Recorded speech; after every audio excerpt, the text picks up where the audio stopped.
Okay, we are now live. Good afternoon. Thank you so much, everyone, for attending today's session. This is called Gavel to Glory, How to Impress the Judges and Score High. My name is Donald Garrett. I'm the president of the Virginia State Association of Parliamentarians, and I'm joined with Sala Powell Dabney. She is our historian. And so, sort of the purpose behind this presentation is I was actually once in your shoes, kind of thrown into a parliamentary procedure competition. I had no idea like what to do. And back in my day, YouTube was brand new, so there wasn't like a full like YouTube video or anything that you could check on it. And now the days, people in my parliamentarians association, we judge these competitions, and so we kind of just over the years kind of see what really good teams do and whatnot. And so we really want to just kind of create an orientation per se, so that this is going to be nice and recorded. So you'll be able to kind of refer back to this and kind of have this as your intro to kind of figure out what you're getting yourselves into. And so that's sort of the goal. And hopefully this you'll find this useful. And so my name is Donald Garrett. I'm what's called a professional registered parliamentarian. Don't need to go through my entire resume. Just know that you are in good hands. Being a PRP basically means I'm obsessed with Robert's Rules of Order. That's a credential offered by the National Association of Parliamentarians. And required extensive testing and whatnot. I help out different clients with their business meetings and whatnot. And like I'm really involved in the parliamentarian community. I'm on the board of directors for the Virginia State Association of Parliamentarians, et cetera. So you are in good hands and not some random stranger off the street. And just a quick overview, we're going to cover these questions essentially throughout this presentation. We're going to talk about what exactly is parliamentary procedure, what are these competitions, what's the structure of the meeting, what are those things called motions, we're going to go over that, and then also just tips and tricks we have to make sure you can kind of score high in your presentation. So we kind of really start at that 50,000 foot level view and then get more and more specific. And so just our little ground rules. So today's presentation, it's based off the book called Robert's Rules of Order Duly Revised. It's the 12th edition. And so just specifically for your organization might have different things that it does specifically differently in its governing documents. And so this presentation is really designed to be widely applicable and give the most general advice to everyone, because there's different organizations, whether you're a Technology Student Association, Future Business Leaders of America, HOSA, Health Professionals, et cetera. They each have different competitions. And so this is supposed to be general advice, right? That's applicable to all of them. So just kind of keep that in mind. We are recording this webinar, and so keep that in mind too. So if you have questions for the students, if you're by your teacher, you might need to go a little bit closer to your teacher to ask your questions so you hear in the mic, or type it on the computer, whatever the case may be. And again, yeah, this is, going to be more general in nature, so it's applicable to most people. So, what is parliamentary procedure and why are we here? Right. So, parliamentary procedure, if you like growing up, right, we've always heard of majority rules, right? We've used majority rules for everything to picking what movie we're going to watch or what we're going to do at recess in elementary school and things like that, right? Um, when you're think back to elementary school, you might be at your recess and you're with your group of friends, and someone puts a proposal out there, like let's do the swings. No, let's run around the track. You have a little bit of debate, right? Oh, we did the swings last time. The track looks busy. Let's do the slides instead, etc. And then you kind of come to a group consensus. That's essentially what parliamentary procedure is, except the stakes are a little bit higher, right? And so we're no longer in kindergarten at recess. Instead, we are in these business meetings. And so if you're in a chapter of a local organization at your school, you might need to discuss a t-shirt design that you're approving, right? Or of what fundraiser you're going to do. Or if you're in the business world and you're in the board of directors of a corporation or a nonprofit, you're discussing a strategic plan or like what to purchase and buy and things like that, right? And so pretty much parliamentary procedure is taking that majority rules concept and making it so when you're in your business meetings and you're in your organization, what is it that you do in order to kind of get to that majority rules? Because under the state law and like everything, that's how group decisions are made, right? If you have like a corporation will have like a board of directors, maybe of 9 people. And so five of them can kind of make the decision on behalf of the group, right? Because that's more than half of the total board. And so what we're getting at is majority rules essentially. And if you ever hear me say like the word like assembly today, we're talking about deliberative assemblies. Those are groups that use parliamentary procedure.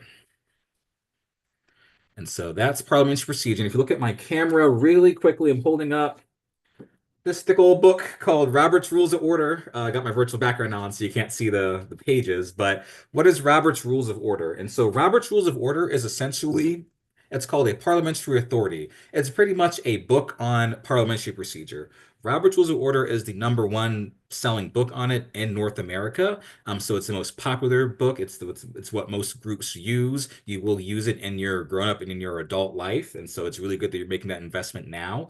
And so it is the biggest and most popular book on parliamentary procedure, that majority of rules that we talked about. There are a few other ones, they're not as popular. But you'll see, maybe you might even hear it in the news like, oh, Congress tabled a bill or something like that, right? When you're using words like that, they're talking about parliamentary procedure, and that is what we're kind of getting at. And so there's lots of different places where you might get your rules, but if you just kind of look right there, your organization might have a thing called bylaws, right? And so bylaws are sort of what establishes your organization. It says how you like elect a president or a chairperson, and a secretary, and things like that. So there's a whole list of places where you might get your rules from, but most specifically for your competitions, they're going to be based on Robert's Rules of Order and then any sort of organizational specific things. For example, I know the Technology Student Association, they judge you on um, how well you know their opening and closing ceremonies. They have those sort of things that during their business meetings. But for purposes of what we're doing and learning today, pretty much you're going to you're talking about Robert's Rules of Order. So why are we here? This is me many, many years ago in my little TSA Blazer Technology Student Association, right? And so TSA, we did technology things. One of them was like a bridge building competition, right? And I did chapter team, which is their version of parliamentary procedure competition, right? And so that's just me when I was in middle school. But then look at me today. If you see me follow that era, I'm right there at the bottom, right? And so why are we here? It is to give you skills that you're going to use in your adult life. So back in TSA, you might have made a dragster out of pine blocks or a bridge out of popsicle sticks. But if you look at me here, I'm on an advisory board for my county, and I vote on prioritization of where special tax district dollars should go to roads in a district, right? And so it is, if you're FBLA, you're doing a business prototype, you're in TSA, you're doing a bridge prototype, you're in HOSA, you're doing a health prototype and whatnot, right? Eventually, someone's going to end up taking a vote on it or funding it or something like that, right? That's where parliamentary procedure really happens. And so I hope you can kind of see the progression of oh, we're just building something in TSA class, but actually, years later, it adds up to using this parliamentary procedure in the real world, where I'm in this meeting, I'm appointed by my governing body, I'm taking a vote, I'm taking a vote on approving millions of dollars for a road project and things like that, right? And so that is how this kind of like leads up, and I hope you can kind of see like these are sorts of skills that you are gaining by participating in a competition like this. So parliamentary procedure is pretty much majority rules. And so we're going to now talk about how the competition is structured. And so for most of the groups, it's two parts to the competition. Number one is the preliminary test, which is they're going to give you test questions about parliamentary procedure, Robert's Rules of Order, and maybe even your organization's rules and bylaws. And so kind of studying for that. There's different like test question banks out there, and the National Association of Parliamentarians has test question banks. But essentially, there's normally like a preliminary test, and they'll do that maybe at the regional levels or at the state levels, right, to kind of pick the finalists who do the oral presentation, which is the next part. Today's presentation is going to be mostly focused on the oral presentation part. And so that oral presentation part is you all will be sort of putting on a presentation. You will be simulating a fictitious meeting of your organization. And in order to prepare for that, you won't necessarily know what the problem is going to be in advance. You're going to show up, they're going to give you like a meeting problem to solve. You're going to have maybe like 10, 15 minutes to kind of plan it out and whatnot. And then you're going to present in front of the judges, right? And so that is where the competition comes in because you don't know what's going to happen until you get there, right? You have a little bit of time to prepare.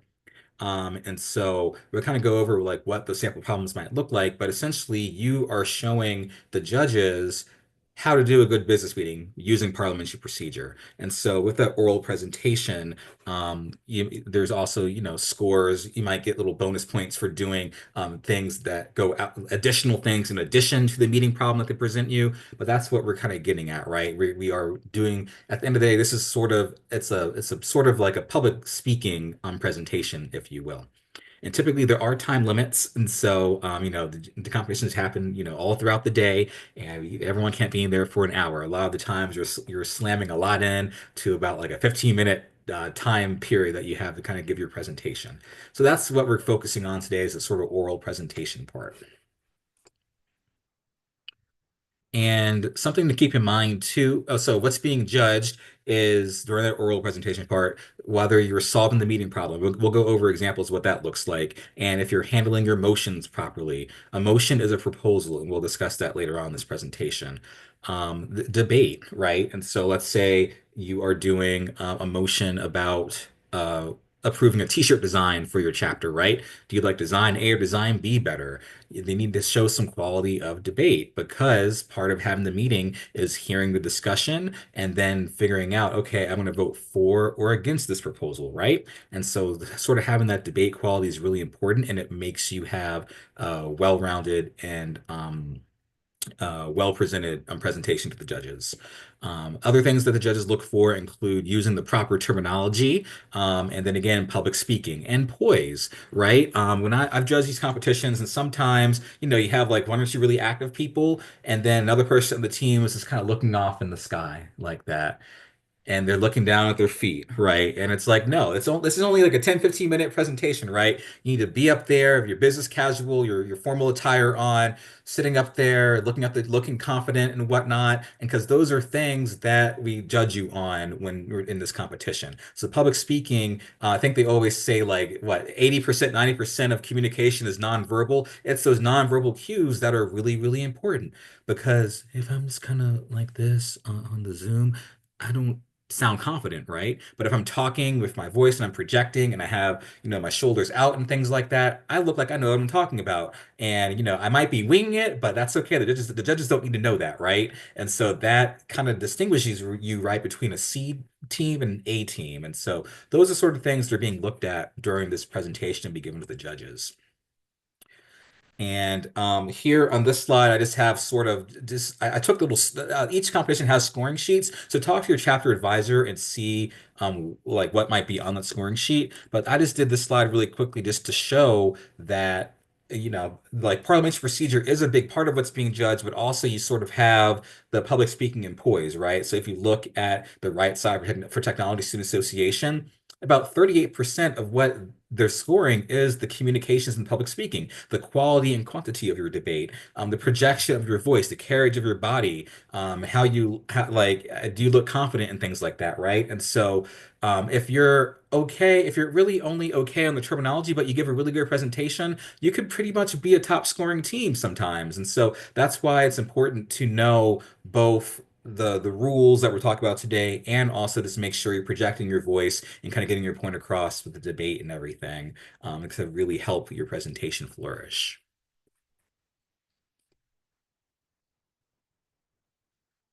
So the whole point of the presentation is to simulate a meeting, right? And so we have to talk about what happens at a meeting. So what exactly is a meeting? So in the context of Robert's Rules of Order and Parliamentary Procedure, a meeting is the event of being assembled to transact business. And if you ever hear the word quorum, this will probably be on the test, right? Quorum is that minimum number of people who have to be there in order for it to be a valid meeting. That number is typically going to be a majority of the membership, a majority of the board, whatever the case may be. The reason why we have a quorum is let's say we have 50 people in our club and Sal and I get together and we make a decision and we go to the club and be like, oh, Sal and I, we already took care of this, right? Who's to say that two of us can speak on behalf of all 50 of the club? So the whole point of having a quorum is making sure you have a big enough group there that people are okay that there's enough stakeholders involved to make a decision. And so that's pretty much why you have your quorum. And so when you have your business meeting that you're doing your presentation at, you're going to have a person who's a presiding officer, as it's called, right? That's going to be your president. That's also called chairing the meeting or being in the chair. And then a secretary is someone who's going to be taking notes at the meeting. And so some competitions actually do require secretary to like take notes, and others they can take like little bullets and whatnot. So just look at your rules for what is required for your meeting. The secretary actually has to like be taking the minutes like during the simulated meeting and whatnot. So that is your meeting, right? So meeting is the event of being assembled to transact business. And so under Robert's Rules of Order, you have what's called a standard order of business. And so I want you to kind of think of Mrs. Sun. That's why I have the slide right here. Think of, that Raisin Bran cereal where the sun's scooping in the raisin into the cereal, right? And so I think of that when I think of business meetings, because this is a mnemonic that you can use to kind of remember the order in which your meetings go. And so since you're simulating a meeting for the judges, a lot of the times they want you to going to have to follow this order, right? Because this is what Robert's Rules of Order has for how a business meeting is supposed to go. I'll go over what each one is in the next few slides, but just think Mrs. Sun for the mnemonic for the order of business. And so your chairperson, your president, whoever's leading that meeting, are going to call the meeting. They're going to say this meeting will come to order, right? And then some groups they might have you like an opening ceremony or like a pledge of allegiance, but then you go straight into what's called your first order of business, which is going to be the minutes, which is M. And so minutes are a record of what happened at a meeting, essentially. And pretty much at the start of the meeting, the secretary is going to read the minutes, and then the group votes to approve the minutes. Approving the minutes is pretty much the group saying that we agree this is what happened at the previous meeting.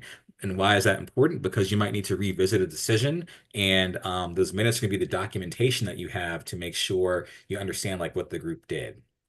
And so that's sort of the first thing you do. Some organizations, some groups, you have to read your rules because they say come to this competition with a set of minutes that you're going to read. They're not going to provide, and other groups will actually provide you minutes. So you have to follow your rules and just make sure you're prepared either way, because those minutes are going to be read, and you'll be judged on it, right? Something that we look out for judges is if your minutes say, oh, hey, we discussed this item, but we never like took it up. We never took a vote on it, right? It's going to be unfinished business. We'll look for it to be brought up at the simulated meeting that you're doing for the judges, right? And so just keep that in mind. And so that's what minutes are. So I mean, I could do a whole presentation on minutes, but like this is supposed to be like a nice like overview. And so I'm just gonna kind of touch on things, and then maybe you talk of Ms. Powell Dabney and whatnot when you kind of get your future coaching and everything. But the whole part of this meeting, this portion of the meeting is the group is approving the minutes. The secretary is going to read the minutes, and the chair is going to say, are there any additions or corrections to the minutes? If not, the minutes stand approved as read, or someone can say, well, I move that we approve the minutes, and then you'll take a vote on that. And this real briefly on the slide, this is just example text. This is just a sample like what minutes can look like. You'll notice they're nice, short, and sweet.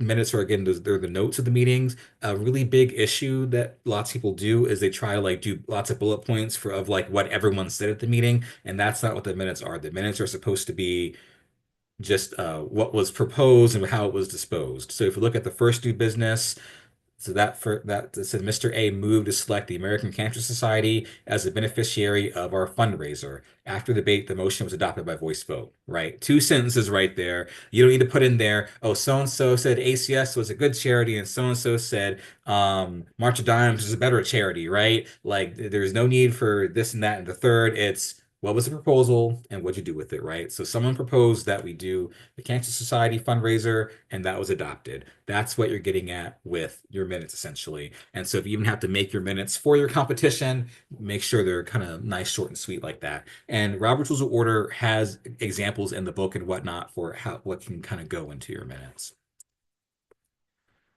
The R in Mrs. Sun is going to be reports of officers assigning committees. And essentially, what this is when you're in your meeting, right? You might have like a committee, like a fundraising committee or membership committee. This is where they might report out. And the other key is these committees, these officers, if they have like a recommendation and they can't do it on their own, they need to vote from the group as a whole to undertake an activity. That's where this items of business is going to come up, right? So like, let's say you have your fundraising committee, and the fundraising committee's recommendation is do a Chick-fil-A night, right? But they need the membership as a whole to vote and decide on it, right? So that's when, during this stage of the meeting, the fundraising committee chairperson will say, well, thank you, Mr. President. For the fundraising committee, we researched a few places and we found that Chick-fil-A night is closer to most people, and we all love Chick-fil-A. And so we can get 10% back if we have a Chick-fil-A night. So our recommendation is to hold Chick-fil-A night in 2 weeks, right? And I'll make a motion for that. That's all you have to do kind of during this portion, right? It's officers, standing committees, and whatnot. They are reporting out. The first SM is assigned to special committee reports. Same thing as the standing committee reports. This is the main difference is a standing committee is one of those ones that are going to be in your bylaws and it happens like every year, whereas a special committee is appointed for a particular single purpose. And then once the special committee does its final report, it's disbanded. That's the main difference between the two. And so I kind of went over this on what a committee report like looks like, but essentially you're going to be giving maybe a background of the task, any sort of summary findings and research, right? And then any recommendations you have. And the main difference is for a lot of these competitions, the treasurer will be asked to give a financial report. And I know for TSA, for example, they'll have like the report. You have to actually kind of do the math sometimes and make sure the numbers like add up and whatnot. And so the treasurer might give like a brief like update of the receipts and disbursements of the funds. But that's all that's happening during this portion of the meeting is reports from officers and committees. We'll talk about this later, but groups that sort of have, since this is a presentation, since groups that kind of throw in a fictitious report here and there, it makes their presentations like look more realistic, right? And like, what might that look like? For example, I have on here. This can be said during a simulated meeting, for example. Let's see, because you approve the minutes, the president then says the next order of business is reports from standing committees. The Memorial Garden Committee, you're recognized to give you a report. So the Memorial Garden Committee chairperson says, "Thank you, Mr. President. In the full report that we emailed to everyone, you'll find pictures showing that our garden has become infested with bugs, and we have to replace all the flowers. We did not anticipate this when we approved our budget, and so we are requesting approval for additional money to replace those flowers. So on behalf of the landscaping committee, I move to authorize an additional $100 for replacement flowers and pesticides for our memorial garden." Right? And then we'll talk about how you process emotion, but that's essentially what you're getting at, right? Because if you look at our previous slide, it's background, summary of research recommendations. The background is, hey, we're the landscape committee and we take care of the memorial garden, but we found that there are bugs and the flowers are dead. Summary of your research. We looked at the budget and we don't have money for this. Recommendation, please give us more money, right? That's as simple as it is. And so if you're competing, right, your committee reports can be quick in 30 seconds like this. You do a quick vote on this, and then it makes your meeting simulations look even more real because again, this is you're kind of demonstrating to the judges like what would happen at a business meeting of your organization. So that's just, an example we have there. Second S is assigned to special orders.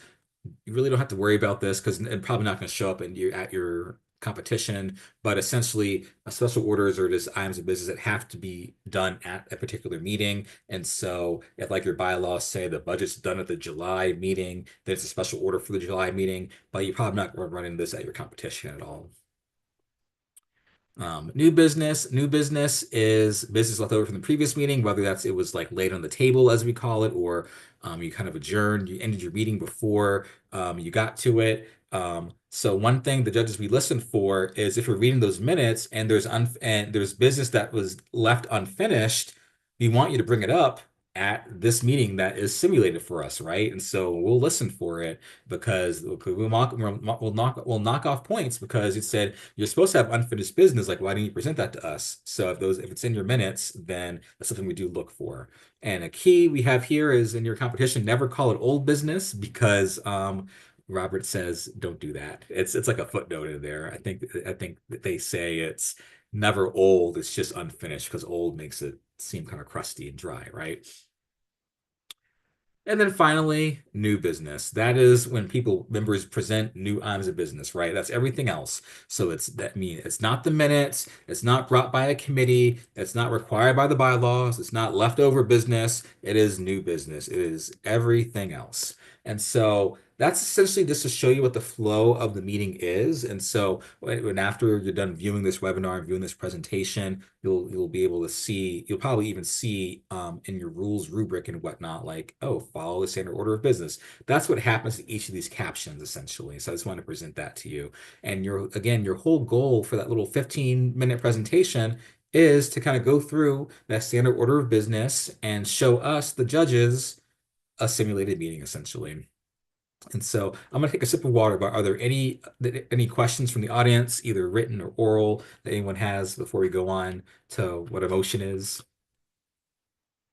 I have a question. Okay. So let's say, for instance, you don't have a quorum. Yes. Is the meeting just over? So, under Robert's Rules of Order, if you don't have a quorum, you have a few options. One, you can end the meeting, right? You can recess the meeting, which is taking a break. You can reschedule the meeting, right? The people who are still there can reschedule the meeting to continue it at a better time.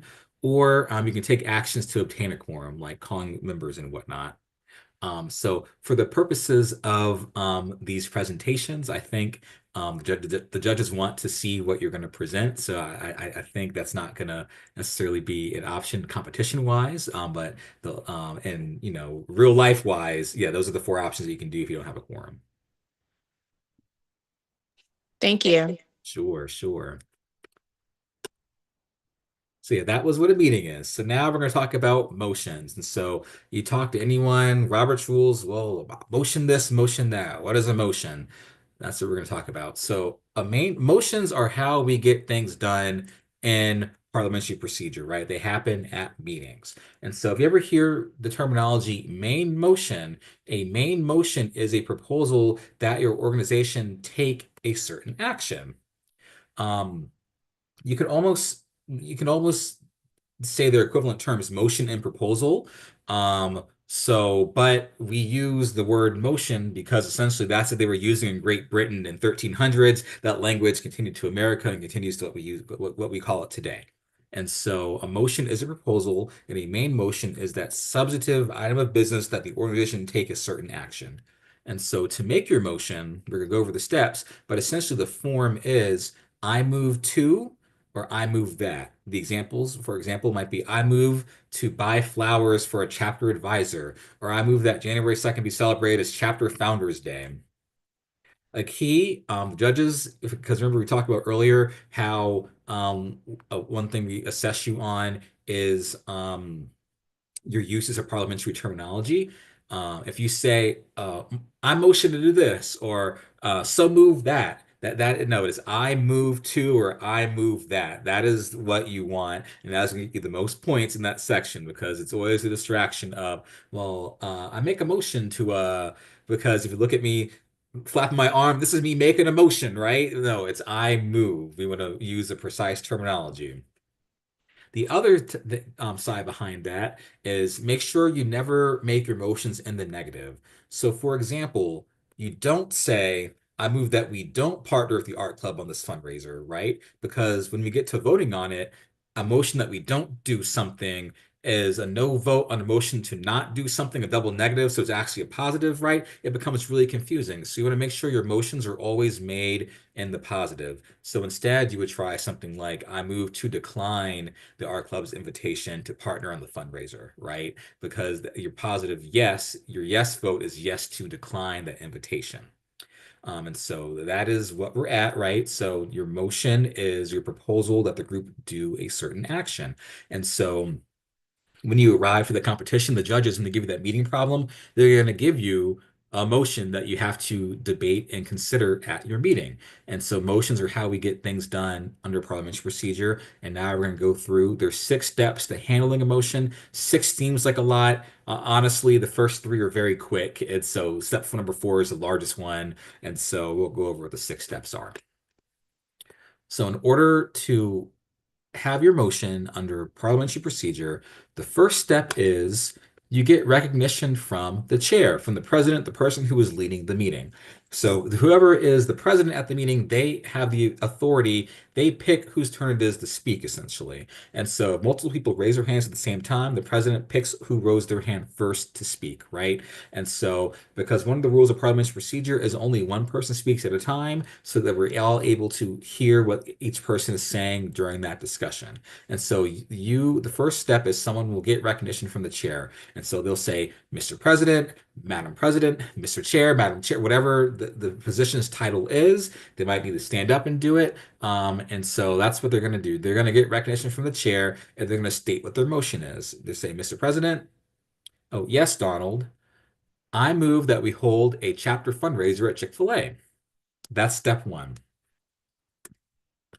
The second step is the chair is going to ask for what's called a second from someone else. And what that is, someone else other than the person who made the motion, they just say second or, oh, I second the motion. The whole point of having a second is just to make sure you're not wasting your meeting time discussing something that literally only one person wants to talk about. Seconding the motion doesn't necessarily mean you agree with the motion. It just means this is worth our time to discuss. Um, so if a motion does not get a second, then it dies, right? So the chair will, if no one else seconds the motion, the chair will say, well, there is no second, so this motion will not be considered. This motion dies, right?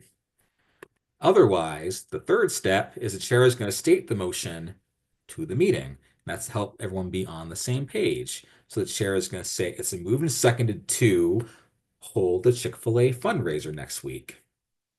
If there's ever like any ambiguity in your motion, Roberts does authorize the chair to help the person who made the motion reword their motion. But essentially, this is where the chair is going to restate the motion, right? So we're all on the same page about, okay, what is exactly we're going to be talking about? This is moving seconded to hold the Chick-fil-A Spirit Night. Because the next step is the chair is going to open up the motion for debate. And so this is where you're going to get a lot of your points in your team presentation, because debate is so important to parliamentary procedure because we need to discuss the pros and cons of something, right? Because everyone else needs to understand, am I going to vote for or against this? I want to hear the arguments for and against it. And so during your meeting, this is where you will get a lot of points by having a good debate. Now, mind you, don't get caught up in, oh, like, don't get caught up in, oh, is that the right thing to say and whatnot. Like, the best scoring teams, they think on their feet and they all just say things. They make sure all the motions have a debate. They make sure their motions, someone says something in positive for it, someone says something negative for it, right? And that's something that you all can practice following these steps. And I'll give you the tips and tricks for that very soon. And so let's say the motion is to hold a Chick-fil-A night. The chair recognizes me to speak first. Thank you, Mr. President. Chick-fil-A night will be great. Everyone in our chapter lives really close to Chick-fil-A. I get Chick-fil-A almost every night for dinner, and we'll get 10% back for our club. And so I think we should all vote yes on this. Sit down. Someone else, Mr. President. Okay, Sally student. So Sally raises. Mr. President, I don't think we should do Chick-fil-A night because they recently had a salmonella outbreak with their chicken. It was in the news, and I don't know if I feel comfortable doing that. And so I suggest we do Chipotle Spirit Night instead. So vote no on this motion, right? Sit down, right? I mean, that was a little fun, a little debate, but to us, the judges, we get to see like, oh, okay, this is like a simulated meeting of like what might happen at your meeting, and we'll score it better because there's a little bit of pro, a little bit of con. It really doesn't matter if there really was a salmonella outbreak at the Chick-fil-A, right? But because it's just a fictitious meeting, but it shows us that you understand the concepts of what it means to have a pro and con debate. And so this debate phase is really, really important. And the chair is pointing on the person whose turn is to speak next when they're trying to get the chair's attention. Um, Try to alternate between pro and con if you can. The chair can also ask, does anyone want to speak in opposition to this motion, right? They kind of try to keep the debate balanced between pro and con. During this debate phase, you can also do what's called a secondary motion. I'm going to preview those briefly for you later on, but that's step number 4 is the most important one because that's where there's a lot of points on the table for your presentation. And it should also be fun, right? Because you'll get the problem. You can be like, okay, you make this point and then you make that point. And I'll speak in favor, you speak against, right? You can kind of do that during your prep time for when you're discussing how you're going to do your meeting. So the fifth step in handling your motion is once there's no more debate, the chair is going to state the question. It's called putting the question. I'm going to put the question, which is the chair is going to say, is there any further debate? Okay, there's no more debate. The question is on the adoption of the motion to hold the Chick-fil-A Spirit Night, right? So that's really, really important. The chair is going to state what the motion is because the next step is putting it to a vote. Those in favor of the motion say aye. Those opposed to the motion say no. The ayes have it and the motion is adopted. We will have a Chick-fil-A Spirit Night. Or the noes have it and the motion is lost, right? So that's essentially what you're getting at. You're putting these proposals out there. I want to have a Chick-fil-A night. I want to approve this t-shirt design. I want to have a TikTok account for our chapter, right? You're putting it out there, the group is discussing it, and then you put it to a vote. That's essentially what is happening and what is being judged on. So using the proper terminology and making sure you have a good, robust debate is what's going to score you a lot of points on your presentation. And so now we're going to pause really quickly, and I'm going to maybe put a few seconds on the clock. I want you to kind of think about what's a motion that you could make in your club or organization. And it could be the club you're at today. It could be your church group from back home, whatever the case may be. Like, what is an action that your group might take? And I'm gonna set the timer for 20 seconds or so just to kind of think about that. And then I'll give you some examples in the next slide.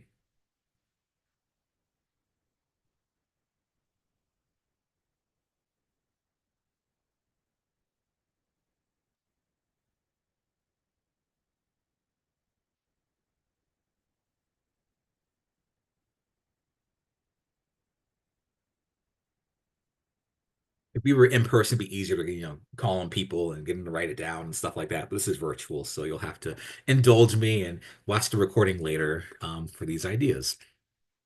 So here's some ideas, right? And I'll tell you later. You can take a picture of this. You can print these out, put them in a hat, and draw randomly to practice things when you're doing this, right? So here are ideas like, well, I moved to create a chapter TikTok account, or hold a Chick-fil-A night, or I moved to sponsor a promotional video contest, or I moved to invite a guest speaker about parliamentary procedure to our next meeting. I moved to hold a car wash fundraiser on August 15th. I moved to purchase the chapter banner, right? These are all just different ideas that you can have, and these are all things that your club could do, right? These are all things that your club could do. These are things that could be judged at a competition. And so sometimes you do get bonus points. You're throwing in extra items of business. This could be one of those extra items of business, or they're just great ideas and things to practice when you're practicing your parliamentary procedure debate, right? And so you could be like, okay, take 5 minutes. We're gonna uh, plan our discussion on uh, purchasing t-shirts for people who competed at the who competed, right? Okay, so you make the point that the t-shirts will celebrate pride and market the club, and you make the point that it's not fair for the people who didn't go to the competition and couldn't make it, right? And so you can kind of come up with little different debate points, right? And practice how you would adopt this motion using parliamentary procedure. So that's brainstorming ideas. Don't worry about writing it down. You'll get a link for this presentation later, and you can kind of follow along, take your screenshots later on and whatnot. So again, those six steps of doing your motion, someone's going to make the motion, someone else is going to second the motion, the chair is going to state the motion, the members debate the motion. That's the biggest step. The chair is going to put the question, which is state the motion one more time, and then the chair is going to put it to a vote, and then the chair is going to announce the result of the vote. And so that's your six steps to doing a motion. And those six steps are important because that's what we look for judges. That they do all six steps and whatnot, right? Oh, because if someone just does the motion and the chair says, all right, we'll do that. Next motion, I've seen that happen before. That did not follow parliamentary procedure because, again, it's the group making a majority votes decision. So that's what we're looking for. They follow these six steps. So we're almost done. And so I want to talk about one more thing, which are what are called secondary motions. And so let's talk about secondary motions. So we just talked about main motions. Main motions are those main items of business, but secondary motions are, I like to call them procedural motions, right? So they aren't items of business themselves, but they help change how you might consider the item of business. And what you do during that debate phase, when you're discussing the pros and cons of your main item of business, your main motion, you can make what's called a secondary motion to kind of alter the flow of the debate or alter the proposal in some sort of way. And I'll show you what that looks like. And so the key is your secondary motions are voted on first before you do a final vote on the original main motion, as it's called. And you're just following those same six steps all over again for your secondary motions. And so what do I mean by that? So let's say the motion you're discussing in your meeting, you can tell I love Chick-fil-A. I feel like that's the example I keep using. Let's say you're in your meeting and you're discussing a motion to hold a fundraiser at Chick-fil-A next month. Well, secondary motion is going to help you facilitate better decisions because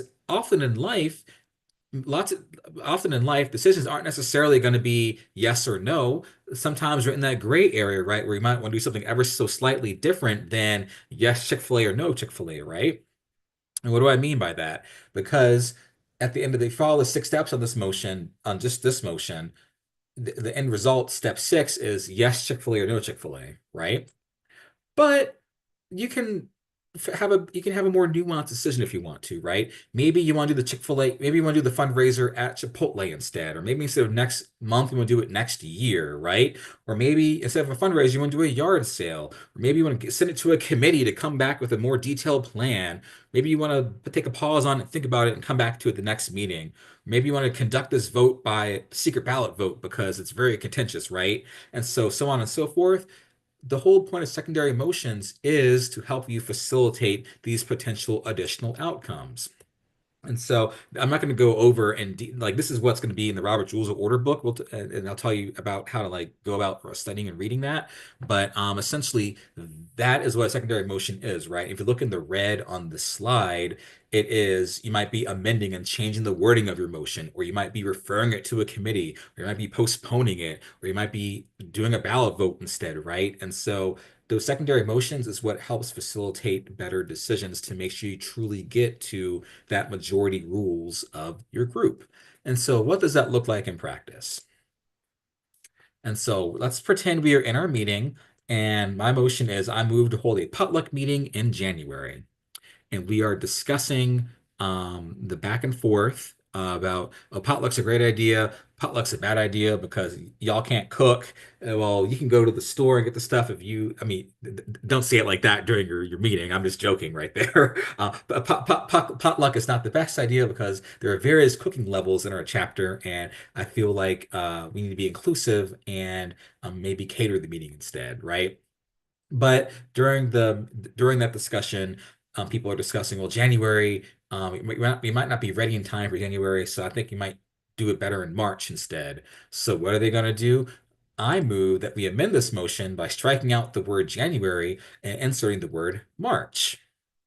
So the chair is going to say like, okay, is there a second on that motion to amend? Second, okay. It's moved and seconded to strike out the word January and insert the word March. If this amendment is adopted, the main motion will read that we hold a potluck in March. Is there any debate on striking out January and inserting March, right? And then during that phase, you're restarting the six steps. You're only discussing whether or not the potluck's going to be in January or it's going to be in March, right? If you adopt this motion to amend, the motion will be amended to say March. If you don't, you go back to the potluck motion as original, which was in January. And so that's the sort of thing we're getting at, right? You make the main motion. If you have a secondary motion, you process that first and then go back to the main motion. And so another example might be, well, I move that we refer this to the events committee, right? So then you'll discuss whether or not to send it to the events committee. If you vote yes, the motion is sent. You go on to the next thing. You vote no, it's back at the membership and you're going to take a vote on it right there. And so that's how secondary motions work. I just want to preview that for you, and because it'll be in the book that I'll talk about in the next very slide. Well, I got a couple slides. And so here's just a quick preview of like what some secondary motions like look like. And so, for example, you want to change the wording of something that's called a motion to amend. And so again, you're making it in the same way. I move to amend it by either striking this word out or inserting this word or replacing this word. You can send something to a committee, right? And so maybe that's how you want to dispose of it. Maybe this is taking up too much time, Mr. President. So I move that we refer this motion to a special committee consisting of two people appointed by the chair to report back at our next meeting, right? So you could refer something, you do up or down vote on whether you're going to refer it.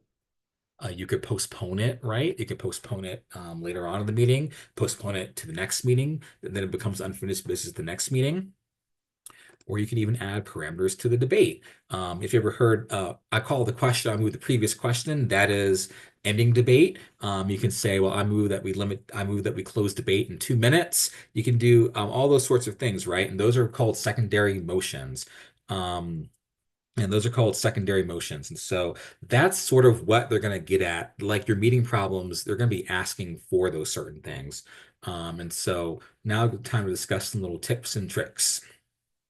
And so here are the tips and tricks to make sure you have a good, powerful presentation. Number one, kind of start with Robert's Rules of Order, newly revised in brief. Let's see, forgot to take it out before the presentation. I'm looking in my drawer to see if I have it here. Is this it? Ooh, here's one. Okay. So if you look at my camera, let's see if the thing works.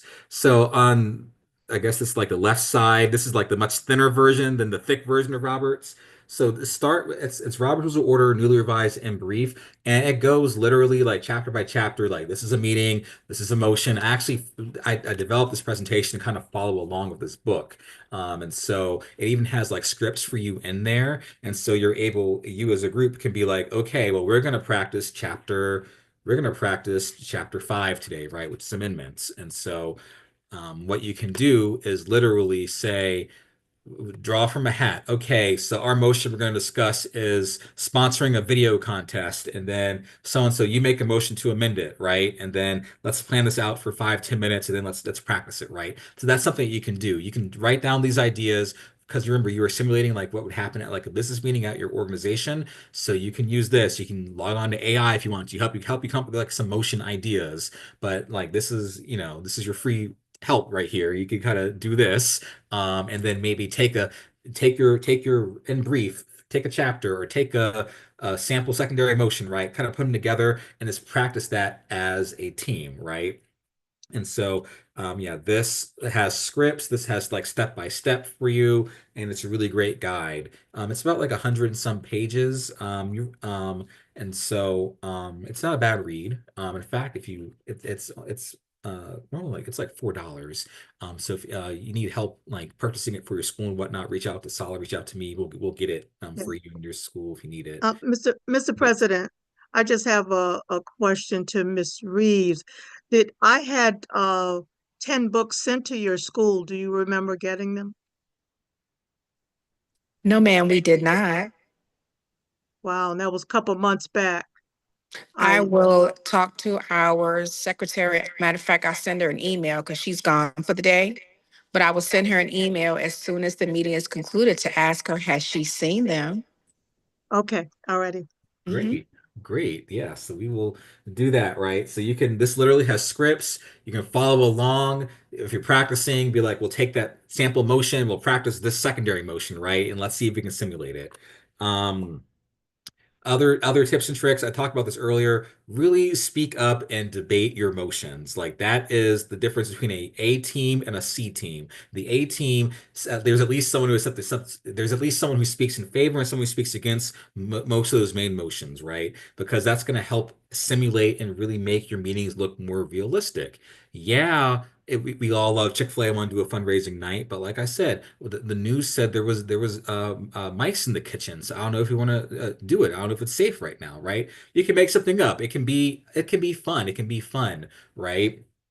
And so the other thing, again, part of the simulation, talked about this earlier with the committee reports, you can throw in like a little sample committee report and things like that, right? If you want to simulate really a chapter meeting. It could be as quick as I'm the chair of the membership committee and I want to congratulate Donald for joining our chapter. Everyone give him a round of applause.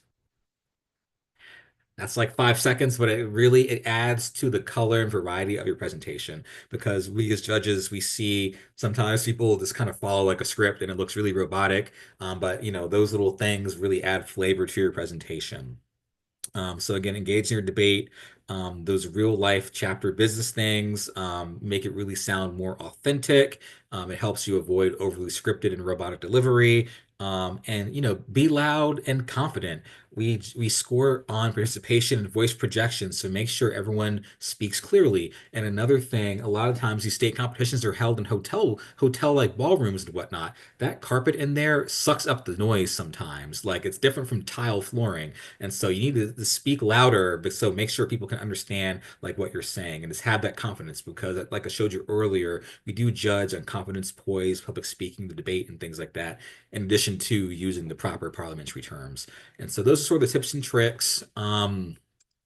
Resources, parliamentarians.org. That is the National Association of Parliamentarians website that has a bookstore that has different resources, test scripts, test questions, blog posts, etc. VirginiaParliamentarians.org if you need to find help. And again, this people on the webinar, you have Sala to help you, but if you're viewing this afterwards, you need to maybe find a local coach or something like that. You can reach out. You can maybe try to find someone through there.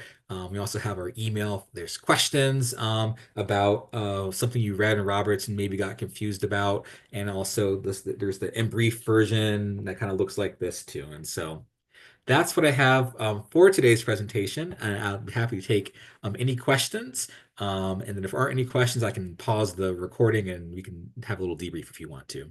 So are there any questions? I talked to you for a whole bunch.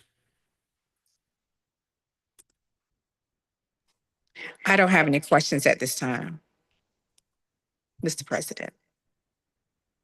Well, I just want to thank you all for attending today. It really, or watching this presentation.